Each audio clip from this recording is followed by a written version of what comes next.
Comme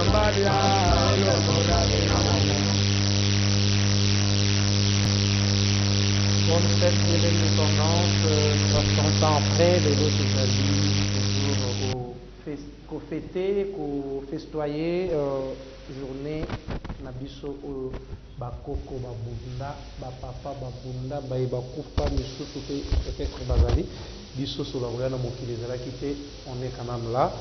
Bienvenue dans votre émission Lolaka Ya Congo, émission spéciale 30 juin. Donc, vous allez vraiment Belé Léon Plateau, une émission qui est présentée par deux personnes avec Excellence Mafoussa. Moi, je l'appelle souvent Excel parce qu'Excellence, c'est ça comme un trafic. Bonjour. Bonjour, mon confrère Ozengolo. En tout cas, bonne fête, hein? Très bien habillé, et puis en couleur, il y a Moka. Donc, c'est vraiment mon collègue Lo. Ça fait ma tasse. Tout le monde a jaune, les awana, bleu, les ali, sauf rouge, thé rouge, ils ont un téléphone. Donc, voilà, c'est comme ça que nous devions commencer cette émission d'aujourd'hui. Lelo Eza Nikolo Oyo Tozoka Lipanda. 60 ans après, tous allez Lelo Nakati, il y a pour soyez 2 ans déjà, il y a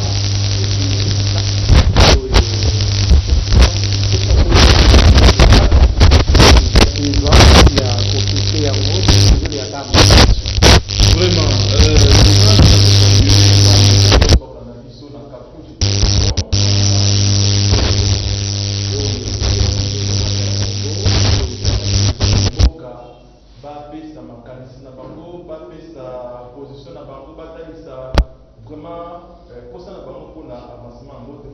partout vous êtes,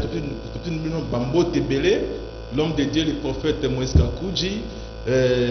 Donc, ndeka ndeko oze oti koloba wana indépendance yango lelo tokomi mokolongo. Mais tokomi yango na condition nini? Na condition nini? Donc cette fois-ci tout le monde doit comprendre. Bon, tu éviter pandémie corona c'est là qui wana ekangaki ba makamnyo tout, donc tu éviter et toza biso moko te hein. Troisième année pe roya pe boye comme susu eloko mususu eleki na mope so en méditation. To fetara toujours mais on appelle la prophète de malheur te. Mais rien dit. Na salika constant. C'est quand pe boye méditation na méditation. Yangwana ndoko tozali ko solola na bandeko totala vraiment mboka na biso koti musika tozaka ko fêter ba mususu déjà 38 ans je crois il y a lutte dans le pouvoir. Le peuple est d'abord, économie le ventre est d'abord, état de droit tu éviter ce qu'ils ont des poids des désirs,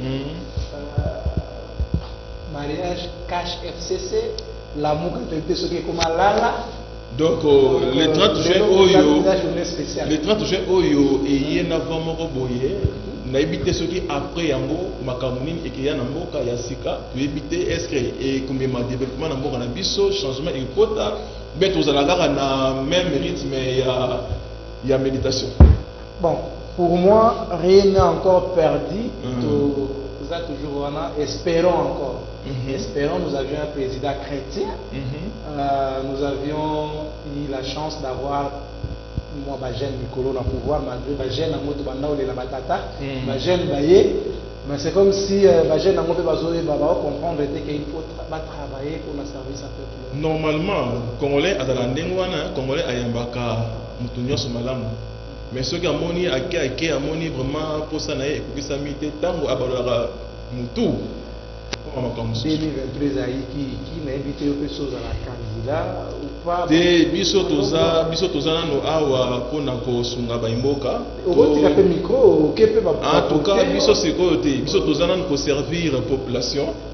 Yango nano musala o tonzima to servir notre population. Donc tant nango ce qui nous a permettre ikoya to sala ils ont un problème te. Voilà émission tozali na ba invité Mibale.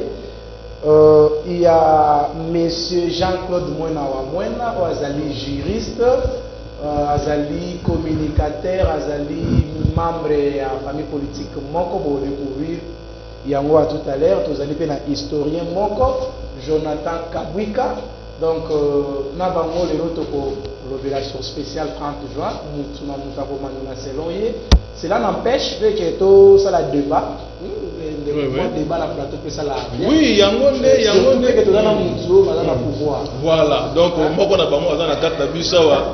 Toye banini bala ko kanisa pona mboka oyo nini balingi donc on a après indépendance yoko mikolo akata moto nyingani makasi ya moto mo epeni mikolo akata wa donc na ba on toye ba. On ne sait plus voir même parti na pas on ne sait plus qui dirige qui le militant parce que comme cité apparemment bon au lieu que ba commission diriger ba militant ba comment diriger c'est ba militant bango balobi ndenge na ngaki moko alobi biso to tika na position na biso ya ko défendre intérêt ya peuple c'est la place na biso to bunda ba posandi c'est ngaki bazo place mais bango bazo salela au monter donc to éviter so ezande ngona avec ba institution na biso c'est l'opposition qui est au pouvoir bien que les a divisé mais c'est l'opposition qui est au pouvoir.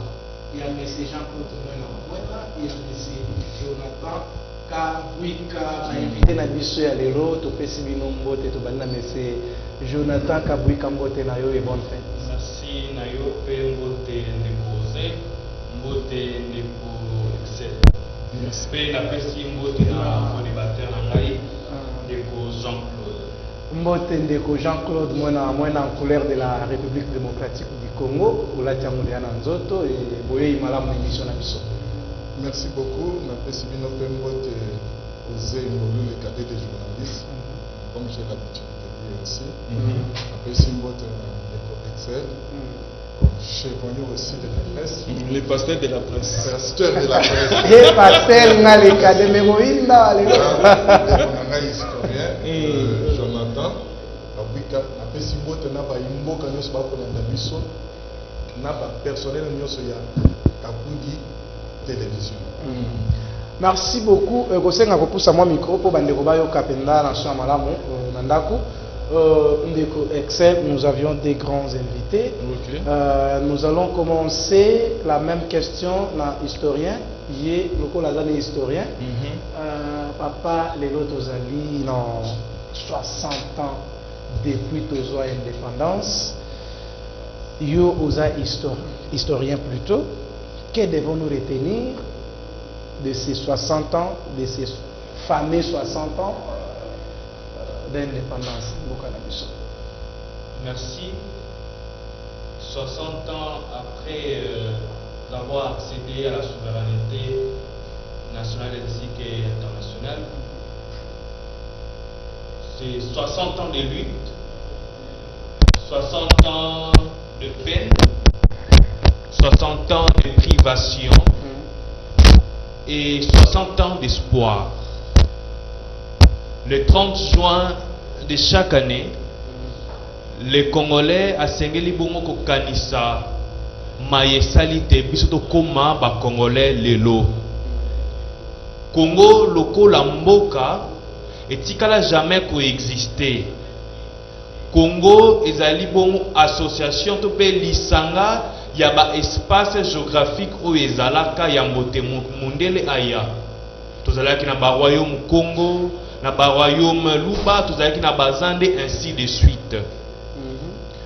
O ezali ko sala biso lelo ete tozala ba Congolais, c'est parce que tozali ko partager histoire commune. C'est parce que lobby tozalaki frappé na souffrance oyo ba Belge bana ko kata biso maboko, oyo mundele abetaki biso fimbo, oyo mundele ayokisaki bakoko na biso soni. Pe tozali ko partager esengo oyo toyokaki le 30 juin 1960, esengo oyo bandeko bayokaki tango président Félix Tshisekedi azwaki pouvoir bayemelaki ekobosana te papa lobaki le peuple d'abord. Esengo oyo toyokaki tango musée akotaki le 17 mai. Esengo oyo toyokaki tango Joseph Kabila amemaki biso na dialogue pe a réunifier mboka na biso, et ce qui fait de nous Congolais aujourd'hui. Nalandaki discours ya mokonzi ya mboka lobi alobaki ozali kosala biso lelo ba Congolais, c'est le vouloir vivre ensemble. Le vouloir vivre ensemble, 60 ans après, nous allons faire échouer toujours le plan machiavélique, le plan diabolique, il y a des prédateurs, il y a Congo, Bazali, Koluka, ko balkaniser Mboka. Merci. Au retenir moi souffle mouké, mais c'est Jean-Claude Mona, aux alliés cadres de PES, aux alliés militants, aux alliés juristes. 60 ans après, que devons-nous retenir? 38 ans après, il y a combat dans l'opposition, les opposants à pouvoir, pour retenir en bref. Il y a Moketo, côté pendant la débat dans le journal ensemble avec Ndeko Excel Mafoussa, parce qu'on devait quand même comprendre quelque chose par rapport à l'indépendance aujourd'hui. Qui ça la marche, makambo belé oyobino bo règlement. Les autres pouvoir, mais apparemment c'est comme si vous ne faites absolument rien. Le service du peuple est comme le service du ventre d'abord, aussi longtemps que dans l'indépendance, rien ne change. 2 ans après, pouvoir. Bon, merci beaucoup. Je ne sais pas ce qui n'a pas déjà un débat pour la parti politique. Mais je préfère que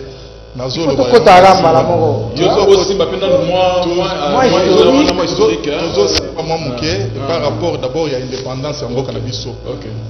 Étant congolais, depuis que 1960 aujourd'hui 2020 jour pour jour 60 ans. Pour l'Afrique mobimba, ce qui mutoko qui si déjà âge à 60 ans, ils ont âge moko mutoko miko poussana. Donc à poussani pesa, ce qui ont déjà demi-siècle au poussani. C'est-à-dire ceux qui ont 60 ans, les lots jour qui indépendance, na les lots naï personnellement étant que congolais, na natikala ko fêter. Chaque fois na lekisaka jour oyo il y a anniversaire, il y a indépendance, na biso na méditation. Pour na komona yesika mboka izalaki. Esika ba Belge malgré oyo ba Belge basala biso, malgré makambo nyonso mundela sala na mboka oyo, o dictature nyonso o ba beta ba koko na biso, ba papa na biso, tolungwa na étape wana tokomaka na étape moko oyo ba tata na biso po balia mbongo na mboka na biso ifale ba bine la mobutu na ndenga kosakana te. Donc, ma soana etindikaka ngai na fetaka pona le 30 juin te. Naza ko méditer ane nyonso oyo fête ya biso ya indépendance ezalaka. Tango tolunga na dictature oyo ya Mobutu, Marshal Mobutu, na économie batikelaka biso epai ya mindele, na oyo ye ayeta na gestion na ye oyo atikelaka biso na sima na yango toyaki kozwa pe entrée ya FDL epai mwana mboka Mzee Laurent Désiré Kabila.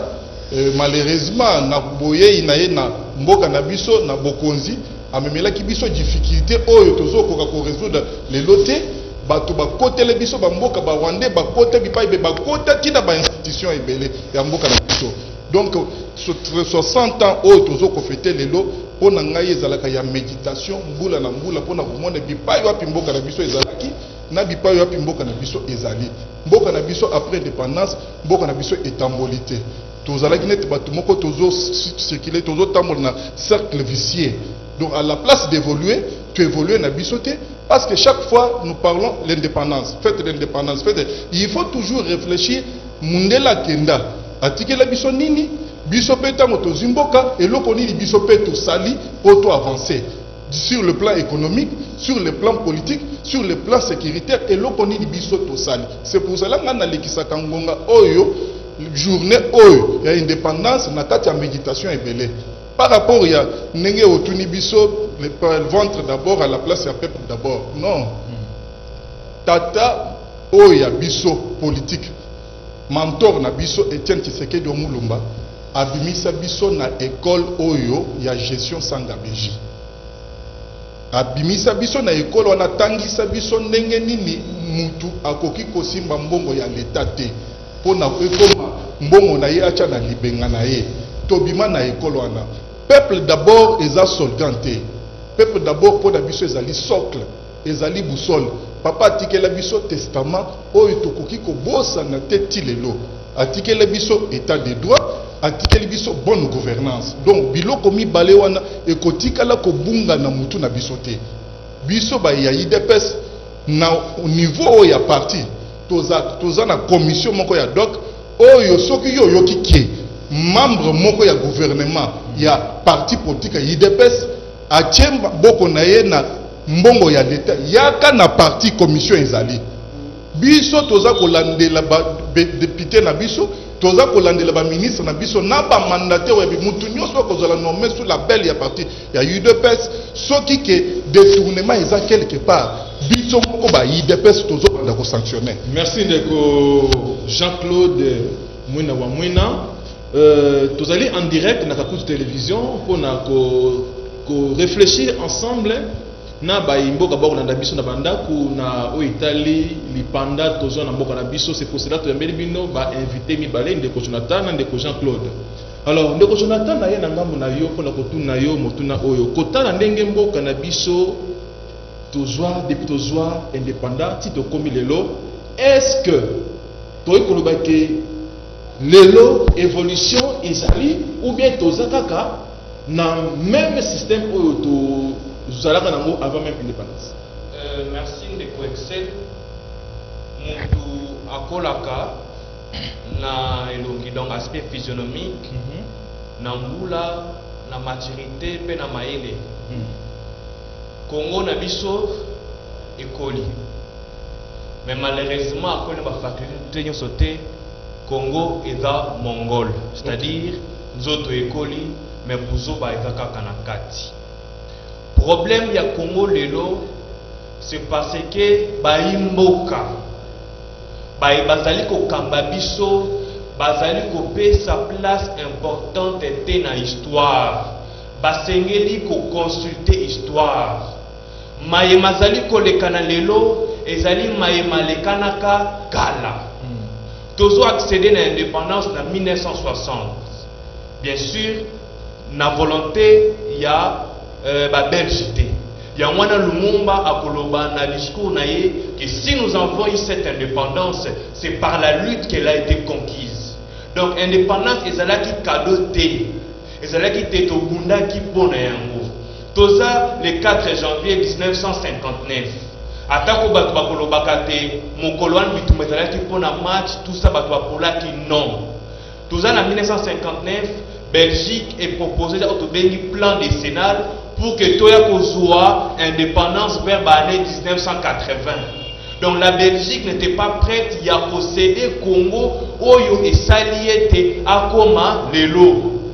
Entre autres entreprises congolaises nyonso ezalaki entreprise belge. En commençant par l'Union minière du Haut-Qatar, entre Béguélo et Camille, beaucoup de Mboka et Anvers, au bas produit ça à diamant mon côté, mais il y a le capital mondial, il y a diamant grâce, il y a diamant, il y a Bakwanga. Donc, Batouane Bazali n'a pas servi aucun été. Avec événement le 4 janvier, Mundele a monité, il y a solo, de Sengeli Kopé, ça, Congolais, indépendance. Parce que l'Umba a outinakra, déjà, vent et indépendance, c'est la carte d'Afrique. Mais Nini et Kolekana, les Congolais n'étaient pas préparés, non seulement parce que les Belges a l'ingakité. D'ailleurs, le roi des Belges, Léopold II, va se féliciter à l'objet. Heureusement pour Nangaï, Nassali, colonisation, net ba français, et assimilation, Nini, Kobenga Moutoumou, nous pembe, dans la Sénégal, Basalaka, Yango Romona, en 58, nous avons eu première université congolaise, nous venions et Malek Nakisantou, d'où on n'avait pas déjà préparé. Bandeko bazali ko kele na kata ko ba festa ba batanga ki madame ba batanga ki na ba condition moko difficile otobenga ki à l'époque ba colonie scolaire entre autres na boma na makandatou les gens n'étaient pas préparés pour na accéder. Donc tant indépendance est ba politicien na biso avec ba parti politique na bango toujours tribaux abako ya ba Congo Konakat MNC ainsi de suite. Aux amis au continent, il suffit que l'on bâtit des personnes qui ont un il suffit que l'on perdre des balobi aux amis moussoïs. Solo bi permet c'est aux amis voilà. Solo bi la mouka balou alors tant que monde est là qu'est-ce qui va se passer? Les amis effondrement et un système au balobi na français autre toi que je m'y mette. Donc yo liaki et comme il tourne en rail. Moutou alonga pour remplacer tout le monde a posé un journaliste il suffit qu'il y ait comme un ministre lelo bah message bah collègues nous ressortissants on félicite non quand quelqu'un devient ministre on ne peut pas le féliciter et pourtant il faut qu'on passe un mémorandum ou à Sengeli Kosala na ba famille na biso zalaki député obimi otonginda côté ya benye ozoba. Mais quand même na nzoto boy azan de kuna yo, il faut quand même féliciter. Na même si azali ko travailler pour l'intérêt en mboka mais na nzoto boy kuna yo. Kokoma ministre, kokoma président, kokoma député ezali élévation sociale té. Élévation sociale ezalaka soko zalaki ATB1 ou leki ATB2 ozalaki ceux qui n'ont directeur ou commis secrétaire général ezali service pour eux. Merci de tozongela yo ntona tona mutuna avana pesa pe maloba pa ya ndeko ozengolo et pa mwana mboka Jean-Claude Mwena wa Mwena ndeko Jean-Claude lelo tant to ko mona mboka na biso ndenge ezali ko kende est-ce que tu koloba réellement lelo na RDC tozwa indépendance pour toi ko constater que tu as toujours manipulé par batoyo babana déjà ko manipuler biso depuis quand. Non, ce qui n'a lobby que toujours indépendance, c'est n'a pas trahir mémoire scientifique. Vous comprenez? Indépendant toujours yango bien sûr parce que les lombo qu'on a biso mokonde tozali ko diriger yango. Maintenant le problème est que batu oyo balingaka ko pesa chance na Congo te. Donc groupe moko boya bana mboka oya Congo oyo bango bazali na lingisa ya kosali la mboka na bango. Bango ba komele biso ba bourgeoisie moko boye, ba bourgeoisie bureaucratique parasitaire. Vous comprenez? Donc bango ba kolinga ba poste ya mboka oya biso il faut basali lango lobbying libanda. Donc basali lango commission. Vous comprenez? Nde lokwana ndezo kotalisa na groupe moko ya batuke mboka na biso tozwa vraiment véritable libanda te parce que dépendance ya koluka ba pouvoir na bango libanda ko kende libanda parce que le problème du Congo Lumumba lobaka yango likambo ya Congo to kolobela kango ya Congo ikosila kaka na Congo donc likambo ya Congo ekoloba malibanda te ekosila libanda te mais bato oyo ba dongola misu ya libanda parce que vous savez que Congo seul a la capacité à nourrir Europe mobimba. Donc ba mindele balingi kotika biso kimia te mais bato yo balingi ko projeter ba image na bangote ba projeter histoire très bien te yango nde ba komona ke soki nga na ke osala lobinga na poto à ce moment là na kozala na moi eteni moko ya pouvoir na kati ya mboka na ngai. Vous comprenez? Bourgeoisie wana bureaucratique parasitaire wana nde biso to kolinga te. Donc oza na Congo awa étant mokonzi mais oza commissionnaire donc ba salelo moko moko boye. Le président actuel l'avait confirmé quand même officiellement dans la chaîne internationale. Tout le monde a eu rétrocommission. D'abord, avant la présidence de la République, il était votre je ne sais pas. Quand le président a lobaki likambo rétrocommission, a lobaka likamona, a lobela kango wapi.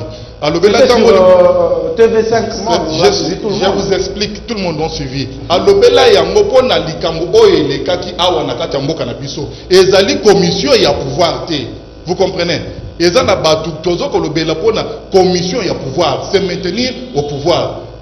Donc et non seulement pouvoir na présence de la République mais pouvoir na ba nini nyoso ba institution nyoso il faut osalement lobbying na yo moko na groupe ya ambassadeur groupe ya ba président ba mboka moko po bino boya ko s'installer na mboka na bino ou bien ba décision oyo mboka na biso ko kozwa il faut ezala dicter na nenga ya libanda nde naza ko répondre na mutuna ya ndeko journaliste mais rétro commission wana ezali likambo mususu ezali likambo ya oyo lekaki awa que y a makambo 15 ozoloba likambo ya 15 millions de dollars. Mais c'est ce que je suis même si au pouvoir attaque basali commission pour le pouvoir mais pour na eloko moko marché moko pour le développement pour ça beaucoup commis déjà officialiser commission et ça fait mauvais mais commission parce que on a commission là vu que les alliés eloko côté na mboka ça peut aider aussi les na pouvoir oyo ya biso vous ne voyez pas que vous vous contredisez. Je vous explique na pouvoir oyo ya biso likambo ya commission likambo ya kanyaka ekosila tokolunga na pouvoir politique système wana te ça je vous assure boyo kenaka kozwa ba soutien na ba mboka ya libanda $300,000 400 mais ba rétro ba jusque là ba millions de kotambola na mboka na biso sans que population ba mais c'est ce que je vous explique les loso ki na biso na bino awa to comprendre les likambo eza koleka awa ya ba état de droit ou eza ko sala face na groupe ya bato songolo eza parce que biloko na biso to yango solo bina mo état de droit biso to ya beto pour na sima makambo Gilbert Kankonde parce que et comme état de droit ya 2 poids 2 mesures Gilbert Kankonde a réhabilité à tout matubana Congo central bolandi na justice bato mususu baye na kotali bolandi bango bongo te eza 2 poids 2 mesures on va revenir après la réhabilité ndeko na koki correspondre à ça on revient d'abord chez notre frère question à réfléchir nango parce que population faut pas comprendre état de droit il faut ezala état de droit na niveau nyonso mais quand on commis déjà 2 poids 2 mesures on est sur état de droit donc il y a quand même régime auto utio le kanango a ndeko yo za historien au monité que balumumba kulutu na biso bazalaki trop pressé à kosenga indépendance. Merci. Vraiment. Mais il y a pour répondre à la raison de la moindre moqué. Personnellement, je milite pour un état de mérite et non état de droit. Mettre la personne qu'il faut à la place qu'il faut. Makambo etali, makambo luka pouvoir libanda, ba moyo sur la sala kaya. La muka ba créer kiamwa. Par contre, cash la créer, sauf FCC ba créer en cash ba créer kiamwa. FCC ba créer en muka cash libanda. Baï politique. Oui, normalement, tant qu'on conseiller na bureau na yo, a sengeli kozala muta lekio mukundi na zebi na maele. Mais là, comme nous aussi conseiller car moi na kasna ya ofana to ndia mboka ya Congo. Makambo teli ya koluka pouvoir libanda to en 1885 na haute conférence de Berlin. La conférence de Berlin ezala qui te pona ko kabola ba frontière ya Congo, mais plutôt pona ko décider na droit ya préhension ya Congo la même mise. Les pays dans la France, Belgique, Autriche, Hongrie, États-Unis, Angleterre, Allemagne, les même pays où on a la communauté internationale. Pour ça, l'élection, il faut États-Unis, pour ça, il faut Angleterre, il faut France, ou la Belgique, même vous, les journalistes, vous êtes marginalisés. Pour information sur les qui n'ont pas mais sur les qui n'ont RFI, parce que le pouvoir vient de là. Le pouvoir vient de là. Je pense que l'autorité n'a pas besoin de temps. Il y en a qui voilà. Par rapport à Balumumba, il y a Bakimbangu qui pressé. Je dis ceci. Mingi baba keno esengela kina no azila bako banogo batomana mboka babongisa mais yes zaki pressé amana to vivre na Excel na maloba na ye alobi ba belge bazala ki prépéter à kopesa indépendance wana. OK. Parce que tout le monde a ba pays oyo ba colonisateur na bazala ki près de l'eau baza développer. Mais chez nous apparemment c'est de la misère, de la misère. Voilà. Pour na matali colonisation. À ta seconde mon corps ezali malamu pour la colonisation. Tant Mundele aïe on appelle ici exemple ya roi Musiri. Akoyebi sabande kubayi wana lobi soki boye na mboka na ngai awa. Pour la to sala ba échange ya commerce. Pour la to vana na kimia boya. Kasi soki boye pour na koyiba biloko na biso ko sala bitumba awa na ko boma bino pe na ko sala bino bitumba. Malheureusement, azalaki na infériorité numérique na bindu kité ba boma e ba kata na mutu. Na Belgique, na musée à Tervuren, Moutouna ezali na kati. Jusque là répond à la question. Nazali koloba boye. Il fallait que soit indépendance wana, peu importe le moyen, peu importe le temps. Parce que Babes bazalaki a bandakala. Je vous dis que première université est en 1958. Babes bapier moko na province ya Équateur na éveillé au bazaki pona boom économique na bango. Mais c'est comme la province ya Équateur batikanine. Il n'y avait pas la volonté. Babes bazaki a pona ko yiba mboka na biso ko piller. Problème c'est na biso moko. Ba héritier ya indépendance wana tomeka ko capitaliser makambwana tomeka ko tchangwa na pote. Surtout quand on arrive à élever les débats. Nous devons aujourd'hui vendre un rêve à nos enfants. Vendre un rêve à nos enfants, ce n'est pas être militant du PPRD. Ce n'est pas être militant de bateau. Voilà, vu que le temps presse, il nous reste 15 minutes au Coca-Cola en direct de M. Jean-Claude. État des droits, nous sommes pays où il y a démocratie. Définir la République démocratique du Congo. Boye na état de droit. 30 ans, 38 ans de lutte et opposition. État de droit et parce que nous sommes à 5 chantiers,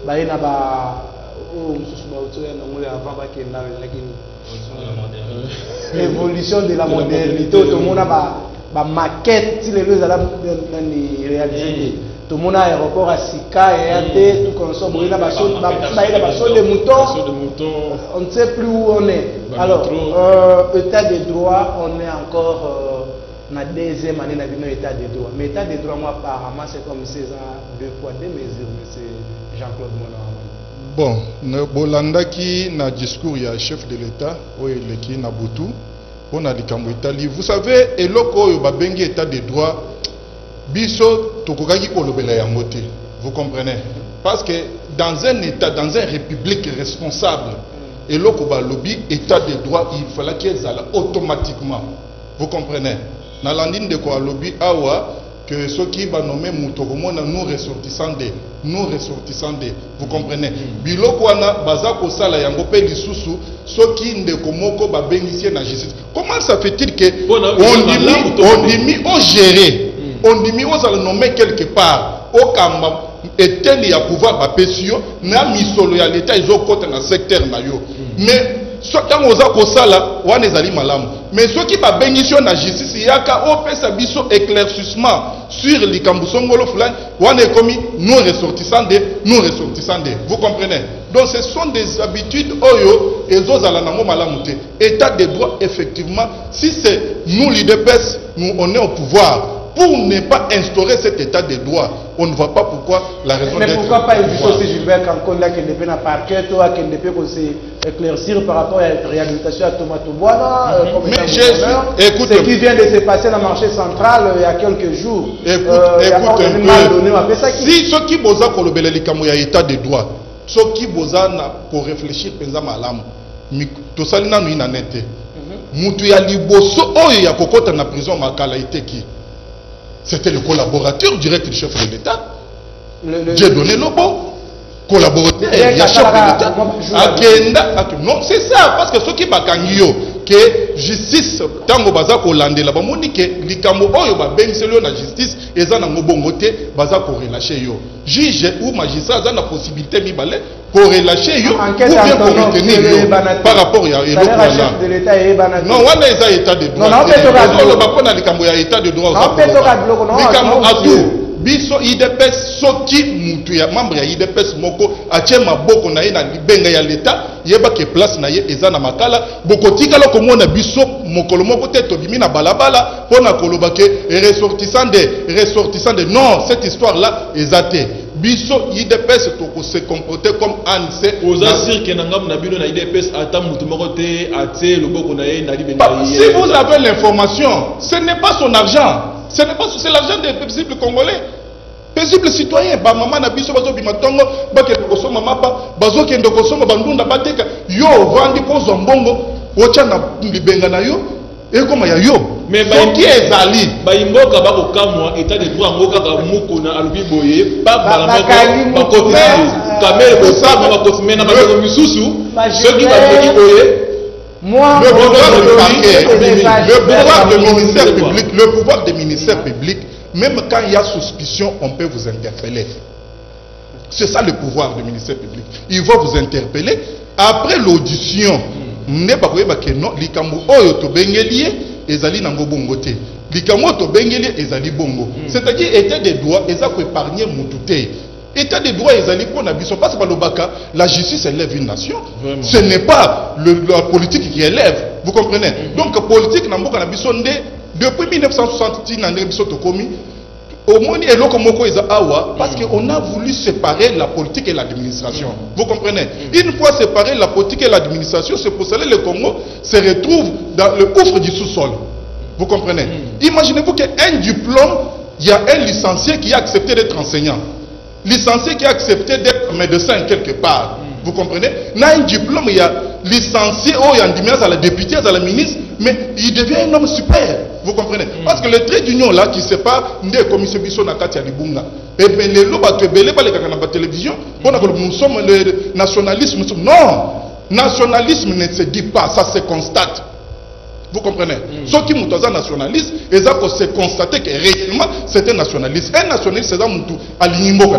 D'abord, à la Bolingo Yamboka. Ceux qui ont ligné le coco trahir Yambote. Mais ceux qui ont à l'État, au trahir Mboka. Aux nationalistes. Vous comprenez? Mais là, Kondo Lumumba oya kufela kamboka o invité ceux qui te causent à la si bino bakonzi à la de télévision si vous pouvez organiser ba émission boye toute la semaine et vous allez comme ça parce que cette émission normalement devrait prendre au moins 1h30 pour que Batouba comprendre. Il y a beaucoup de choses surtout qu'il est du pouvoir. Je ne suis pas convaincu jusque-là. Normalement, il faut bêter bien. Tant ils été, discours et chef de l'État, nous sommes arrivés à la fin et vous allez peut-être dernière parole. Nous sommes arrivés à la fin. Vous pouvez analyser le discours et chef de l'État, message à chef de l'État à la nation par rapport à l'anniversaire pour le Ndingeni. Discours et chef de l'État lobby. Pour la première fois, c'était un discours à ça. Parce qu'il n'avait pas parlé de Kabila. J'ai dit pour la première fois, c'était un discours à ça. Déjà d'entrée des jeux, il y a qu'à reconnaître Bitumba, il y a Kondo Joseph Kasavubu. C'est une bonne chose. Ainsi que Lumumba. Qu'on matérialiser et puis il y a Lumumba, c'est une bonne chose. Qu'on le Makamutani va prédateur, il y a Congo, c'est une bonne chose. Je pense que le chef de l'État tend à pouvoir comprendre. Et si la kaka na discours ennemi à congolais a yebani a matérialisé en haut a comme ça mboka na biso makasi pona aussi lisana lobi boy peut-être que biso to bénéficier na bozu ya Congo té mais nous devons aujourd'hui vendre un rêve à nos enfants bana biso ba na rêve té ya monza li komona to te ka bilamba tombola bana ba ko peut-être ba développer il y a plus un rêve les études comme une distraction. On sait que tout le monde devient pasteur parce qu'il n'y a pas un rêve. Dans le pays, état de mérite et non état de droit. État de mérite, c'est quoi? Si c'est la licence dans médecine, dans un musala. Si c'est dans biologie, si c'est dans construction, dans un musala. Et non, pour dans un musala, si y a un non. Ok, au déposer TV au salle interview. Je pense dans l'état de mérite, qui chef de l'État a un background, un ministre renommé, Atali Oyo, et non que la puisse parvenir à pouvoir, certains même qui n'ont pas de niveau. Pourquoi la continuation sur les RDC tenir compte il y a social il y a PPT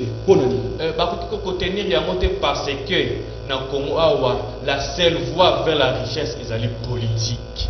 Tant que bayebi oyo bengi musala dans le travail la pauvreté oyo bayebi musala ya pasité ba vivre na facilité muto na kotala nini te ba politique ba ba sankara de kuta ba to matolo bozo ba France quand même ba ya commissaire Félix Tshisekedi Joseph Kabila si ça bidi mutu ça ba benga le petit yaka awa bana ko ba mbongo yango non tout na ba na classe tout na ba sala musala ko mona ba belé ba okima na politique wana. Merci Deko Jonathan, vous étiez tellement clair. Émission écotique à la Naposa bon, et l'autre malam P et Oumé la raté, pour mathématiques à la Naposa bon, mais c'est Jean-Claude Moine. Ah, mais c'est Jean-Claude. Botindi Vital Kamere na Boloko. Bien que tu l'as dit dans la télévision, mais il y a une zone d'ombre, mon boé, et il y a une katsuana. Les loyaux, tozali na deuxième année nabino depuis vos pouvoir. La deuxième année nabino tout a donc au moins on dirait Batouba ba se pela mais c'est comme si c'est de la souffrance. Lipa et comme là guerre et dollar na franc congolais, guerre FCC cash, guerre population gouvernement, INC IDPS, militaire IDPS contre ma consigne, tout on ne sait plus comprendre. Qu'est-ce que nous pouvons au moins retenir? C'est là que moi résumé pendant moins 2 minutes parce que nous sommes restés avec 5 minutes, le 3 minutes et la bisona de Excel pour que tu dénoncer l'émission. Merci. Nako pour répondre un peu, n'a ramassé rapidement. Likamboya, président national INC, UDPS et Zaki parti au procès. Et là, quand il bosse à Koyebake, UDPS et Funda, moi, Namboka Vital Kamerte. Moi, Namboka Mere Azali, allié Nabiso. Jusqu'aujourd'hui, Aza allié Nabiso. Je crois qu'il continuera toujours à être allié Nabiso. Donc, Bokangaminaye et Zali UDPS, parti civil et Zali république. wana mutuna éclaircissement ya liboso ya mibale akotba allié oya biso ezali te ke tosalaki alliance wana po tokende kozoba baimboka ou tokende kozwa misolo ya baimboka. Première sortie médiatique ya président ya INC alobaka ke soki biso lelo tosali alliance tokomi na pouvoir ezali po tokanga bato nyonso bakotia maboko na libenga ya l'État. Maloba na ye moko oyi alobaki na plateau ya télévision na première sortie médiatique na ye. Biso baya IDPS. Moi personnellement, notre mariage entre alliance entre UNC na UDPS et opposé problème mon côté jusqu'à tel point que au monitango mwana mboka akangami kuna mais parti na ye quand même na ba mandataire bazaki nommé, c'est-à-dire alliance na biso ezali. Nous au pouvoir aujourd'hui ngai tosengaka démission ya Vital Kamerhe. Moi personnellement nde mutu na lancer campagne wana mingi pona ba membre ya INC au bazar pour se retrouver na présence de la République comme des conseillers na ba différentes postes bazwikuna que ngai na jusqu'aujourd'hui j'insiste toujours ya koyebisa baninga na biso que pona kosala musala malamu pona l'honnêteté politique ezala bandeko wana bakoki ko démissionner na bango nyonso ba démissionner na cabinet ya tata mokonzi ya mboka parce que cabinet ya tata mokonzi ya mboka ezali privé. Alliance na biso ezali ko démérer bazali na ba quota na gouvernement bazali na quota na ba mandataire, mais je ne vois pas pourquoi bango bazala toujours na cabinet ya président de la République. J'avais même fait allusion na likambo oyo et salamaka entre PPRD na Palou. Tango basalaka alliance wana ata mokolo moko te totikala komona membre ya Palou na présence de la République au nom de l'alliance. Non, ce n'était pas ça. C'est pour cela naza ko confirmer que cette campagne c'est moi qui a fait. Merci beaucoup. Nous sommes arrivés à la fin. Merci beaucoup monsieur le journaliste, malgré que émission 30 jours mais bopesi biso ya minute mi balé télévision ezali ngonga vraiment eza passé mais biloko mona eumelaka te tokobanda kozolo mpona momesano parce que eza na makambo ebele po population comprendre par rapport ya pouvoir po jusque là nanu bokomi te. Pour moi, je dis c'est le ventre d'abord, au lieu du peuple d'abord. Ventre d'abord, on a bande de FCC. Social et CBBA.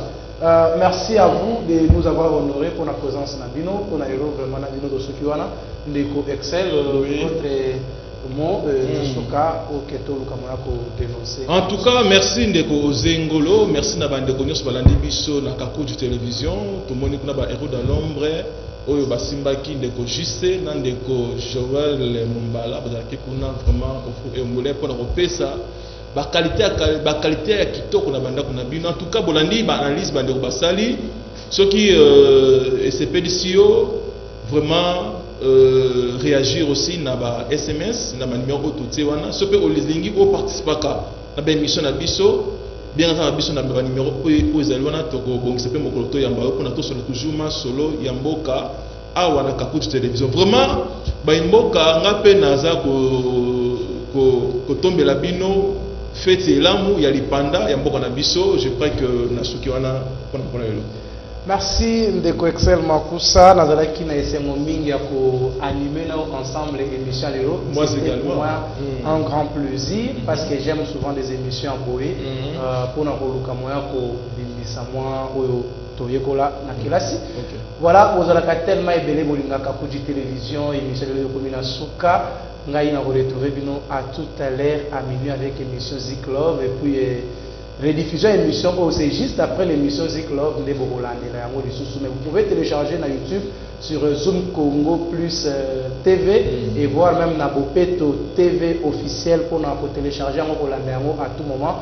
Restez toujours branchés dans Kakuji télévision. Merci na prophète Kakuji Ouazali, le patron de cette chaîne que vous aimez tant. Et quant à vous, restez toujours à la maison. Ce que vous pouvez les alités, place à aucun des athlétiques là dans l'aku. Ce qu'on a beaucoup à tout moment. L'attaque chine na yoko na bomi battre la nabokono ya coronavirus. Bien que gombe fumami, mais coronavirus ezalika kako exister. Bon douter na existence na yangote. Ils a toujours wana. Boutique la malamu. Bonne fête chez vous et bonne journée chez vous. Bye bye.